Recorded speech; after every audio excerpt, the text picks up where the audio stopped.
Hi and welcome to Swedish Plantguys. Now in this video we give you 50 tips on Phalaenopsis hybrid orchids. Now in the description below you have timestamps for every single tip, but if you want to know everything worth knowing, you watch the entire video. Now let's go.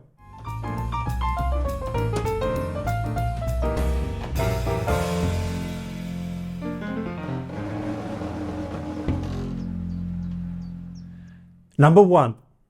The name of this plant is in Latin Phalaenopsis hybrid, but it's more commonly known as the moth orchid. Now here in Sweden we actually call it brudorchidé, which is translated to bridal orchid because it is very often used in weddings. Number 2. Knowing a plant's origin can be good to understand the specific requirements for that plant. Now the Phalaenopsis hybrid actually originates from India, southern parts of China, Southeast Asia and Australia. That means you have high heat, high humidity and periods with lots of rain. Number 3. Varieties. Now there are a ton of different varieties of Phalaenopsis hybrid orchids. There are over 70 varieties. So when you're going out to buy one of these, make sure that you know specifically which one you want, if that is important to you. Number 4, quality. Now that is quite hard to know if you get a good quality plant or not. But there are a couple of different things you can look at. Now the first is obvious, and that's price. We have here a plant that I've purchased in a local hardware store. Now, we paid around €9, which is approximately $9 as well. 99 Swedish kroner for this one here. And we have this one next to it. Now this actually costs around €25 instead, or around $25, 250 Swedish kroner. Now, which one of these is of better quality? Now, you could argue that the cheap one here should be less quality, but it's not certain. So how can we look and see if it's a good quality? Well, number 1, you can check the amount of stems on your plant. Now, both of these actually have 1, 2 stems here, or spikes, you can also call them. And you have 1, 2 stems here. So that doesn't help us with this, but a Phalaenopsis hybrid that has a lot of energy could produce up to 5 or even 6 stems. So if you see a plant that has more than 2 stems, it's probably of good quality. Number 2, take a look at the amount of flowers and buds on the stems as well. Now I know here that this one here actually says on the box that it should have 16 plus flowers, which means that there are more than 16 flowers here. If you see that they have put it on the box, it probably means that it has a high quality. This one had nothing like that, but we can count it as well. We have 1, 2, 3, 4, 5, 6, 7, 8, 9, 10, 11, 12 total on these 2 stems. So that is an indication that you have a lesser quality in this plant. Number 3, you can also check the thickness of the spikes or stems. Now, if we compare the thickness of the stems between these 2 plants here, you can actually see that the thickness of these stems are almost twice as thick. That is also an indication that you have a better quality plant or a higher success rate if you want this to reflower.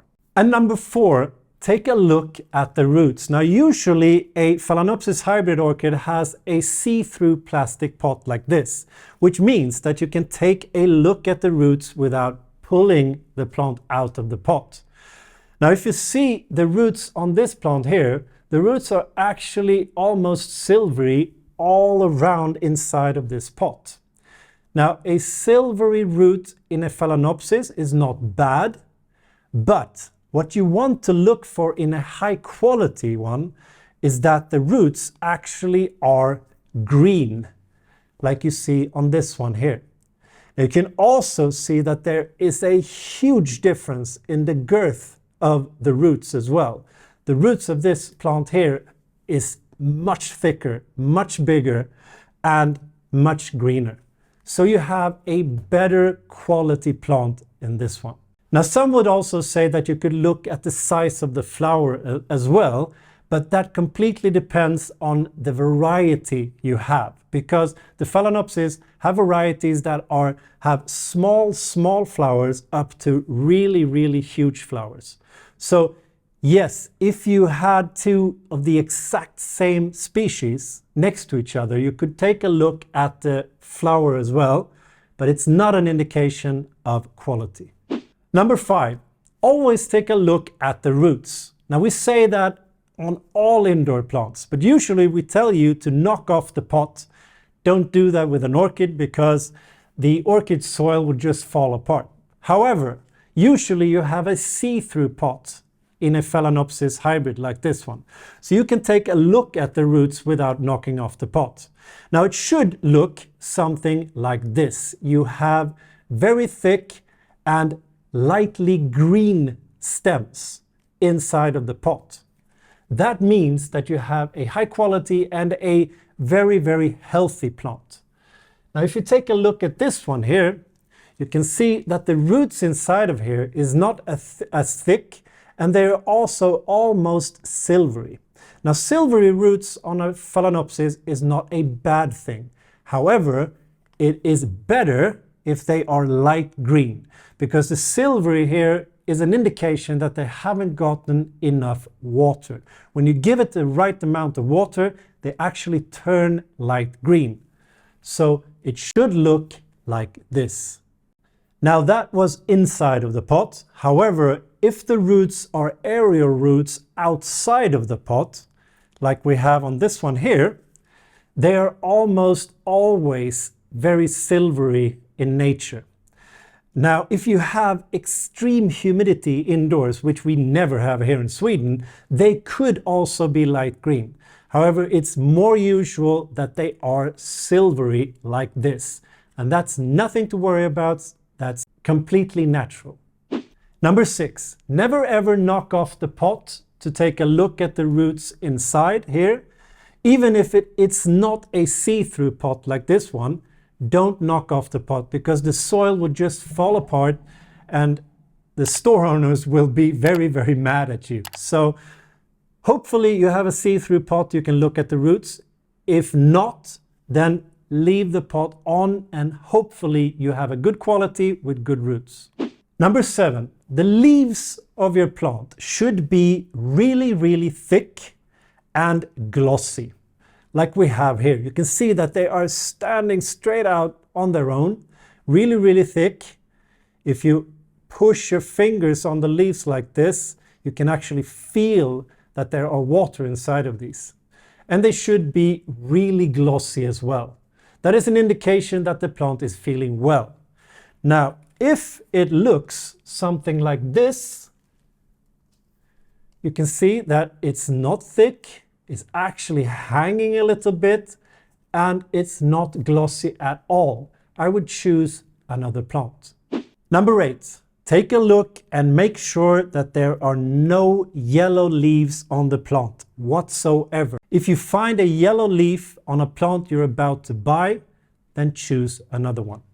Number 9, choose the plant that has the most amount of open flowers.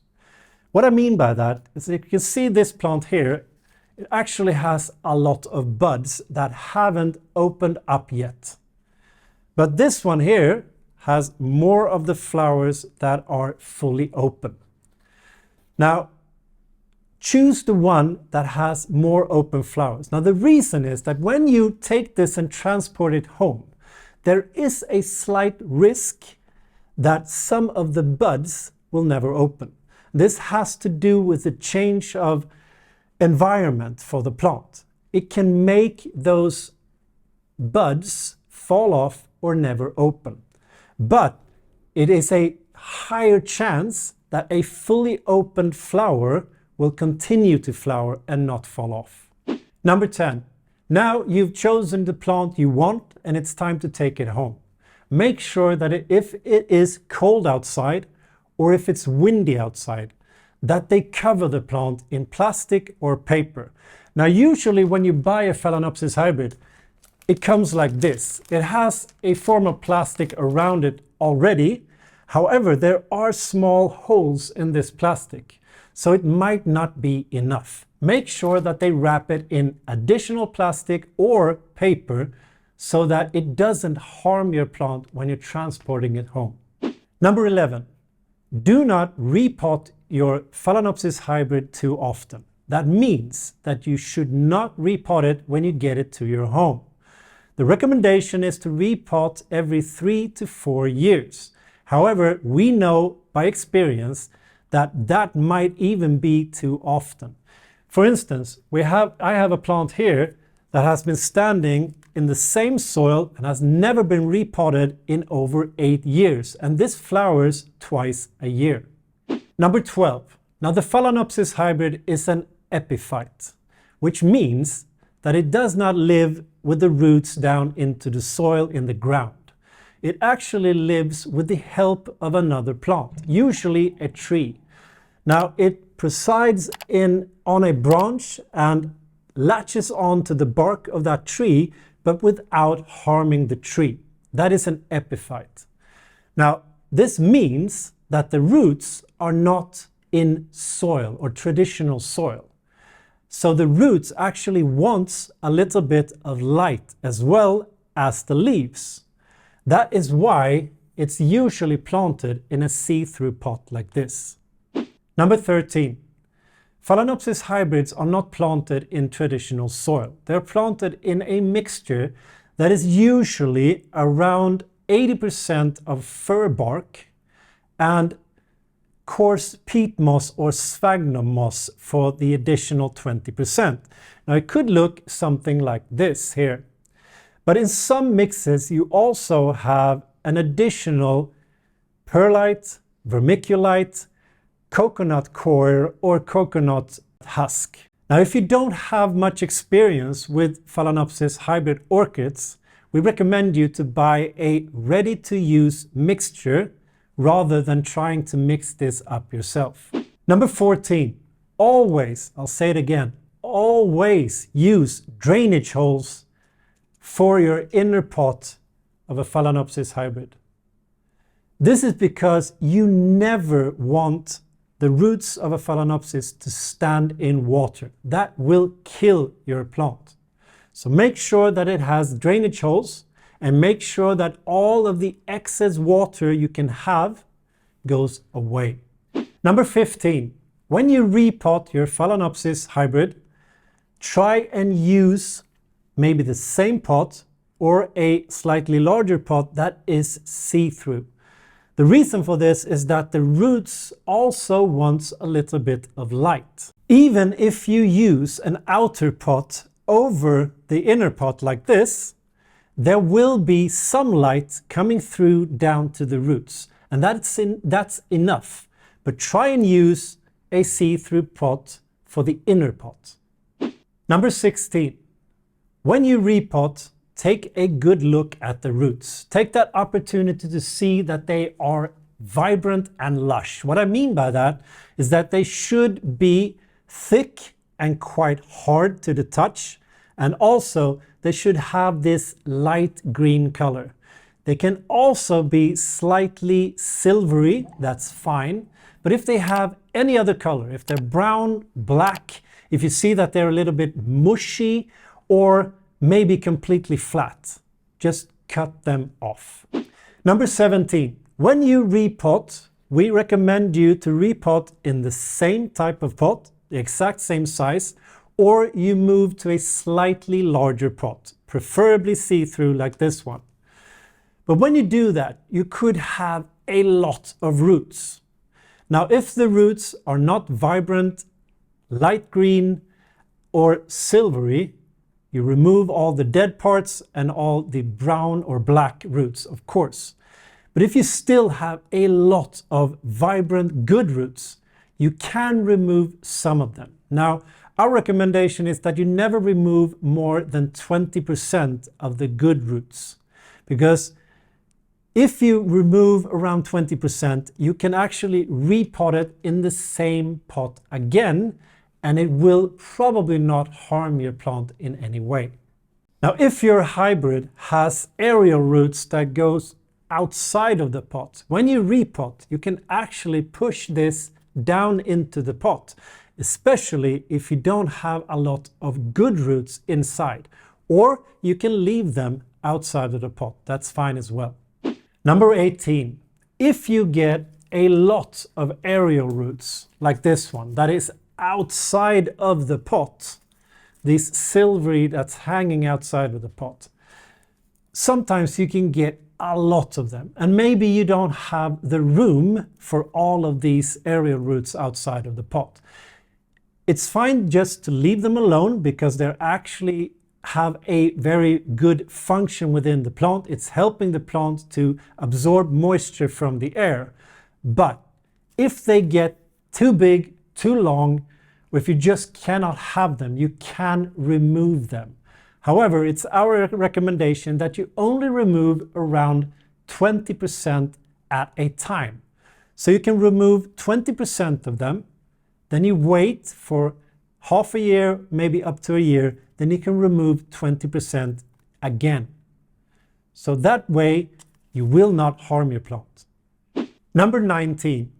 Most people want an outer pot for their hybrid because they do not want this plastic pot just sitting on the windowsill.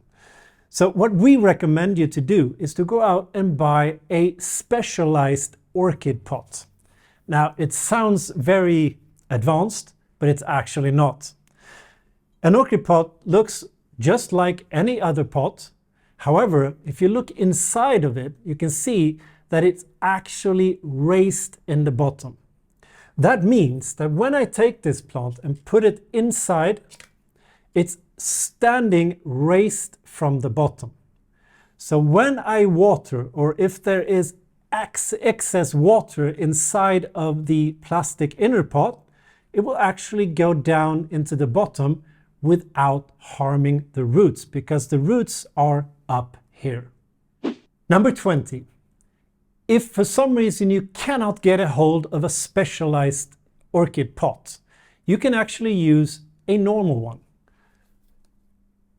Make sure that it is slightly taller than your inner pot. You can see here that it's a little bit taller. Then you just take some gravel. I actually have some pumice inside of here. You can put anything in the bottom. That makes sure that the plastic inner pot gets raised from the bottom. So you've just created your own specialized orchid pot, because this means that no excess water will damage your roots, because the roots are up here and not down by the water. Number 21. It's okay to use a self-watering pot for your orchid. Now, self-watering pots usually look something like this if it's store-bought. What it basically means is that you have an inner pot that is raised, and you have a water reservoir in the bottom, and you have some way that the water can go from the reservoir up into the inner pot. Now, this is actually perfect for your orchid. Now, this means that you will not have a see-through inner pot, but it usually works fine either way. But what it means that if you repot your Phalaenopsis into this, when you water your Phalaenopsis, all of the excess water is going to go down into the water reservoir in the bottom. So the roots will never be standing in water. However, in this case, you have this nylon rope here that is going to push some water up, and it's actually going to raise the humidity and raise the water content in the orchid soil here, which is also good. So you can use a self-watering pot for your orchid. Now, our recommendation is that when you water, you water and let it rinse through down into the water reservoir. Then you make sure that everything, the inner pot and the water reservoir, dries up completely before you water again. Number 22. The Phalaenopsis hybrid wants a lot of indirect sunlight, and some additional direct sunlight during the day is fine. Now in nature it lives on tree trunks just below the canopy, which means that it is in a shaded spot that gets a little bit of sunlight during the day. Number 23. So where should you place your Phalaenopsis inside of your home? We're here in the northern hemisphere, we're in Sweden right now.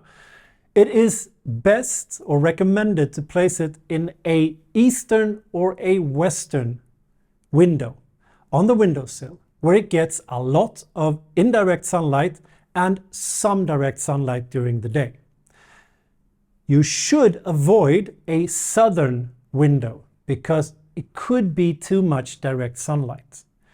Now I know that they can sometimes handle that, but it's not the recommendation. Number 24. Now the best placement is always to place it on a windowsill next to a window, because that is where you get a lot of indirect sunlight and some direct sunlight. Know that as soon as you move a plant into the room, the light actually reduces quite a lot. So the recommendation is to place it on a windowsill next to a window. Number 25. If your plant is getting too much direct sunlight, you will see that the edges of the leaf can sometimes turn a little bit reddish in color, or sometimes also purple-ish in color. And what usually happens is that the leaves starts to hang over the pot and they're not thick and glossy anymore. Almost like we can see on this plant here. The leaves are actually just hanging straight down. And if we take a closer look on the leaf, it's actually wrinkled. Now this is due to too much direct sunlight and too much heat as a result of that. Number 26. If your Phalaenopsis hybrid is not getting enough sunlight or indirect sunlight, what can happen is that you will notice that the dormant periods, the periods where it's not pushing out new spikes and new flowers, will be very, very long in between. And when it eventually pushes out those spikes, you can see that there are not lots of buds or flowers on those spikes. If you see this, make sure to move your plant to a brighter spot. Number 27. Phalaenopsis hybrids love humidity. That is the natural way that they can absorb and use water from the air. So if you know that you have low humidity, which is basically almost all year round here in Sweden, but specifically in wintertime, it can start to look something like this. The plant can actually start to hang. You can see that something is really, really wrong. Now, if it's wintertime and it starts to look like this, it's probably because of the humidity and not because of too much sunlight. So if you see that the leaves start to get these wrinkles or cavities on them, and it starts to lose its vigor or life, like this one here, it's probably a humidity problem. Now, the way to rectify this is to use a tray of some sort with water on it. Place it next to the plant, or perhaps on both sides of the plant. That tray of water will actually start to evaporate and it will raise the humidity around your hybrid. Now you could also mist your plant with water, but know that if you do that, you need to mist it every day, because the plant actually gets used to high humidity, middle humidity, or low humidity. But if you go in and mist sometimes, that goes from low humidity to high humidity to low humidity again, it could actually harm your plant more than if you're not misting. So it's easier to use the trays instead, because then you raise the humidity all the time. Number 28, know that cold drafts can kill your plant, or at least harm them. So if you are living somewhere where you know you have really low temperatures in wintertime, you might want to move your plants from a window that you have open or you know is drafty. Number 29, know that if you have your Phalaenopsis hybrid on a windowsill that is straight above a radiator, that could be a problem in wintertime. Because when that radiator gets to be really, really hot, what could happen is that it can harm your plants.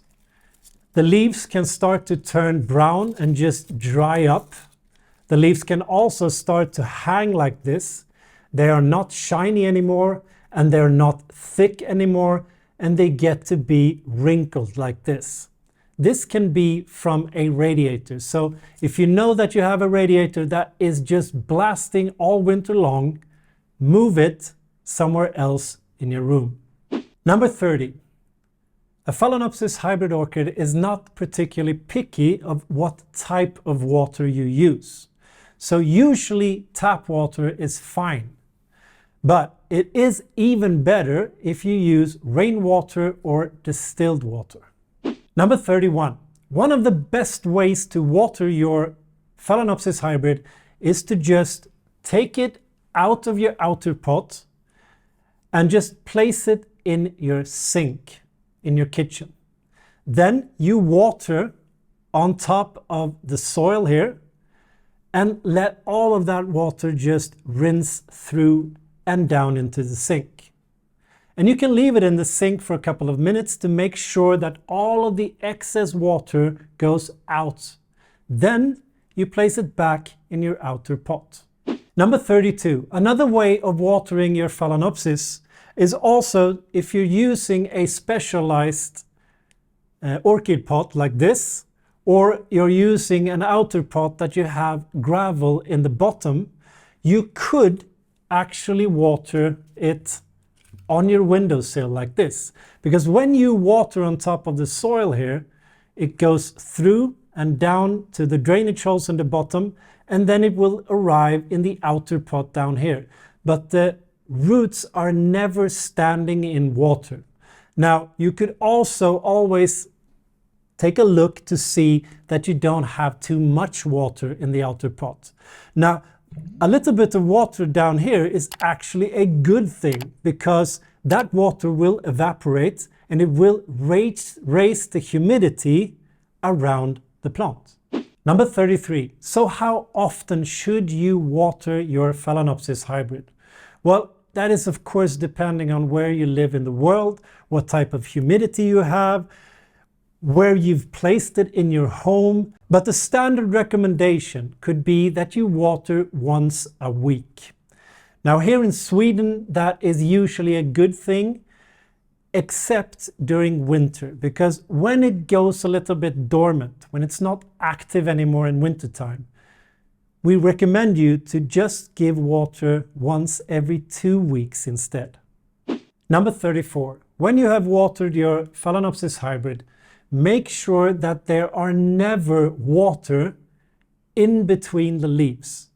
Let's say you've had it in the sink and you've rinsed it thoroughly and you just let it get away with all of that excess water. Also check so that you don't have any water in between the leaves here, because that water could potentially harm the leaves and cause them to fall off.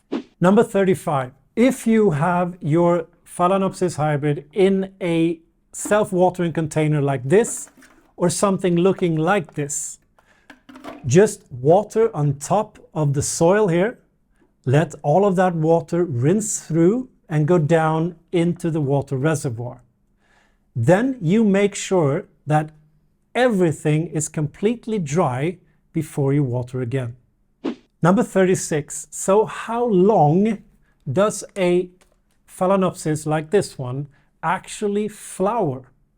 Well, that depends on a lot of things. It depends on the temperature you have in your home. the humidity, where you've placed it, and so on. So it could be everything from 2 weeks up to 6 months.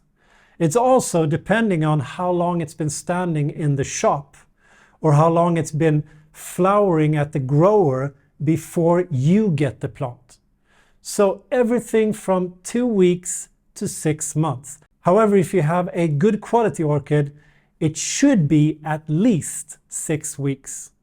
Number 37.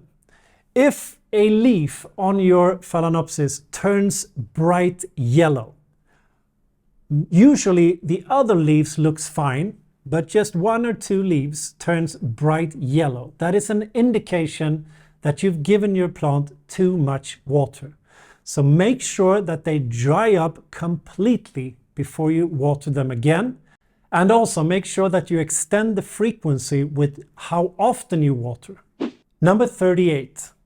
If the leaves of your plant starts to turn yellowish or starts to turn yellow at the edges of the leaves here, this is an indication that your plant has gotten too much direct sunlight. So make sure that you move it somewhere where it still gets a lot of indirect sunlight but less direct sunlight. Number 39.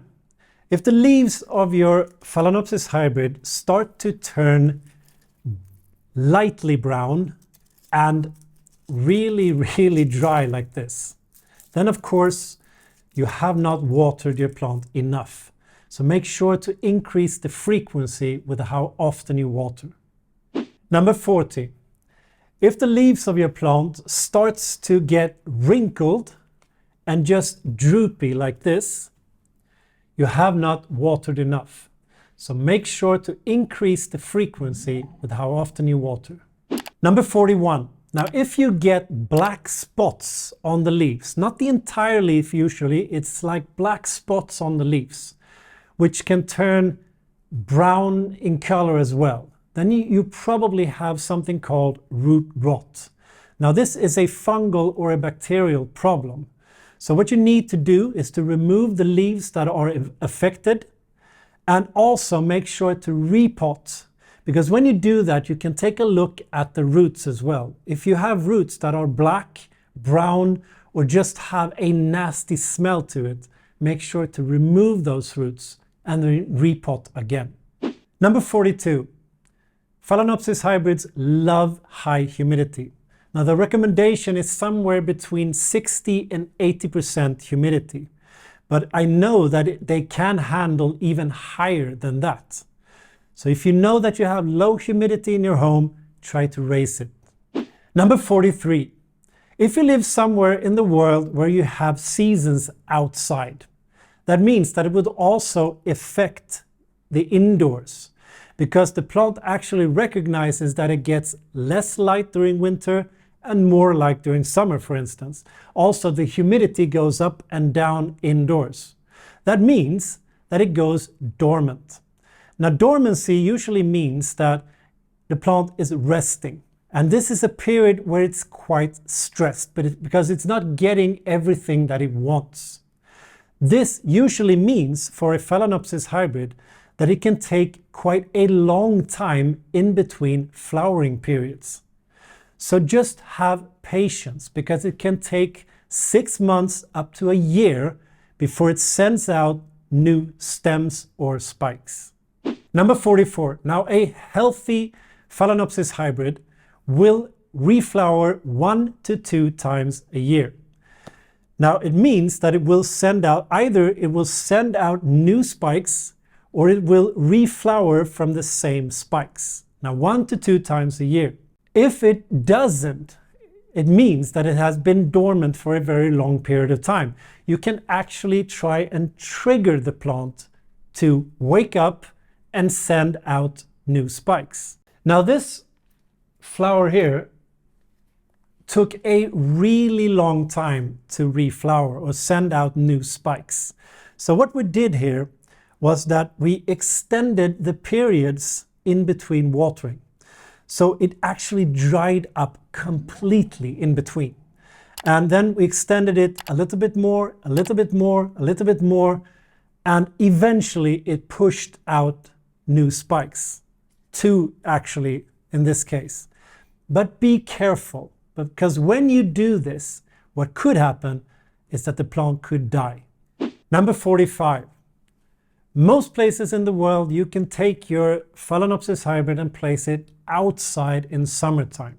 However, when you do that, make sure that you place it somewhere where it's sheltered. Now, make sure it doesn't get too much direct sunlight, doesn't get too much rain, doesn't get too much wind. However, the higher humidity outside will actually be good for your plant. Number 46. You need to add nutrients to your Phalaenopsis to make sure that it thrives. Now, usually we recommend you to use a orchid-specific nutrients for your plant. Now, that means that the orchid-specific nutrients are usually well balanced. It means that it has the same amount of NPK in it. However, it's also our experience that you could use normal standard fertilizer for indoor plants.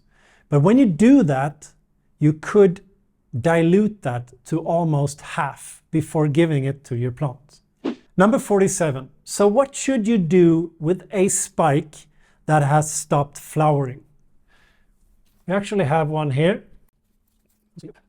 We have a long spike here that has the last flower left on it. We can actually take that off like this.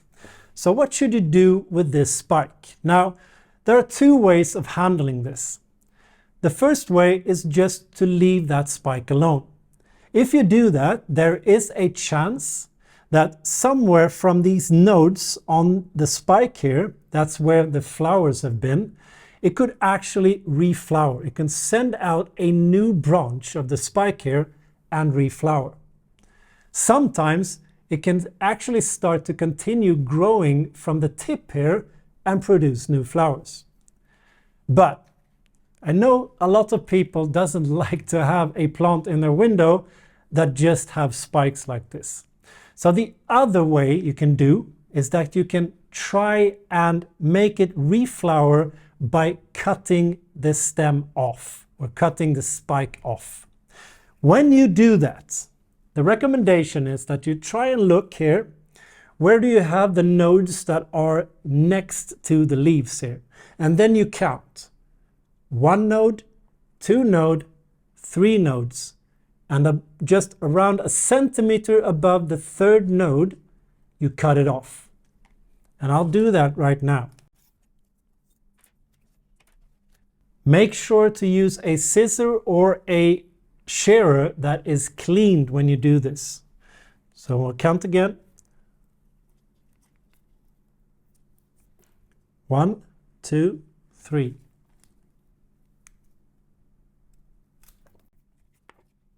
Now what can happen here is that if you just give it a little bit of time, from the last node here, the 3rd node, it can actually push out a side branch and reflower.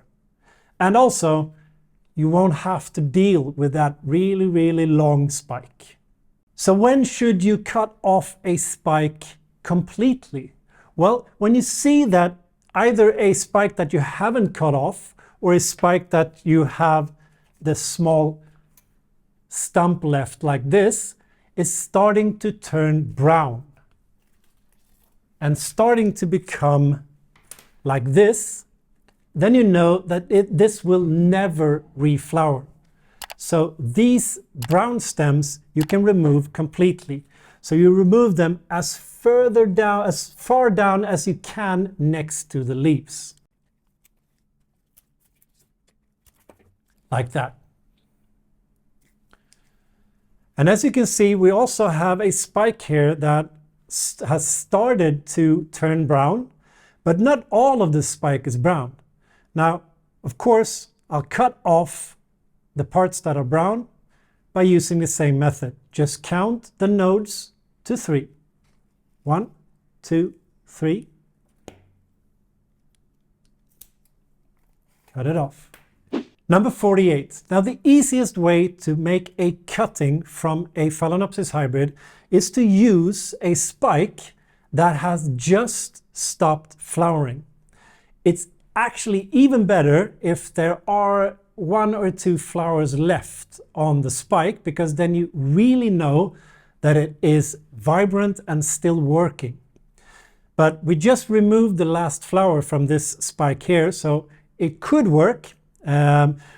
What you do is that you take this spike here, and what you want is that you want to see the nodes on the spike. The nodes are actually where the flowers have been coming out from on the spike. So we have one node here, one there, and so on, all the way up here.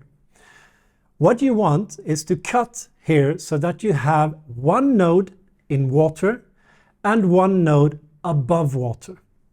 This will trigger this to potentially create a new plant from the node that is above water. So we'll try and do that. And one of the easiest ways is to just use the sticks here, or that have been standing and trying to help the spikes before as well. You put them in a vase like this, and these can help you to hold these cuttings so that you know that some of the cutting is below water and some is above. So we'll just start by cutting off the correct sizes here.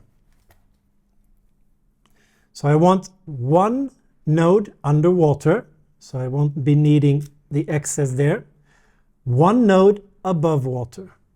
So I'll cut around 1 centimeter above the node. This is to make sure that if the spike here starts to die off a little bit, it doesn't affect the node, because if that dying off affects the node, it will not work. So here we have one cutting. Now, it's really important to know what is up and what is down. So the part of the spike that was closest to the leaf of the plant is down.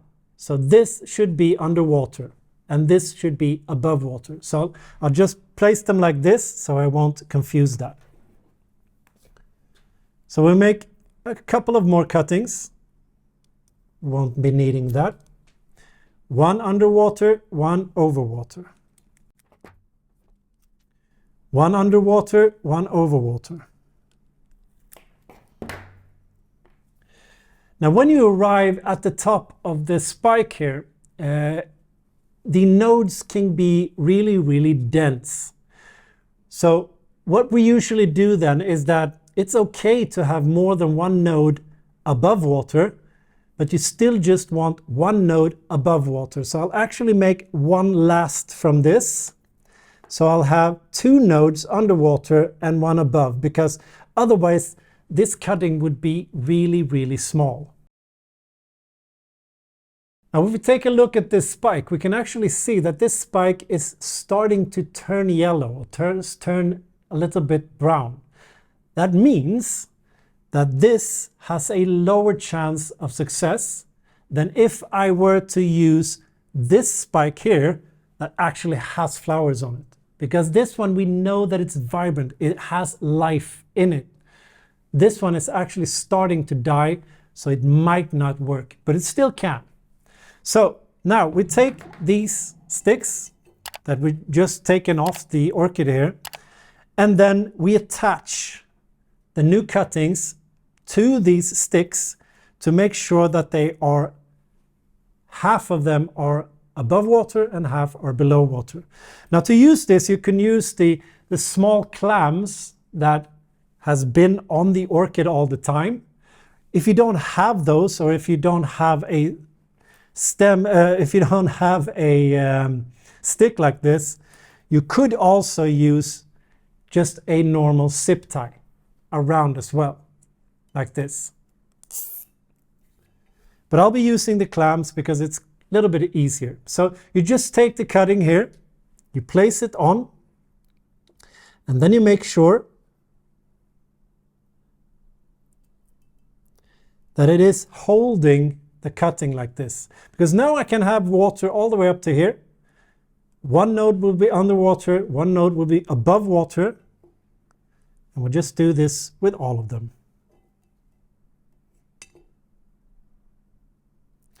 In this way, you're not dependent on how long each cutting is, because you can actually vary that on the stick here.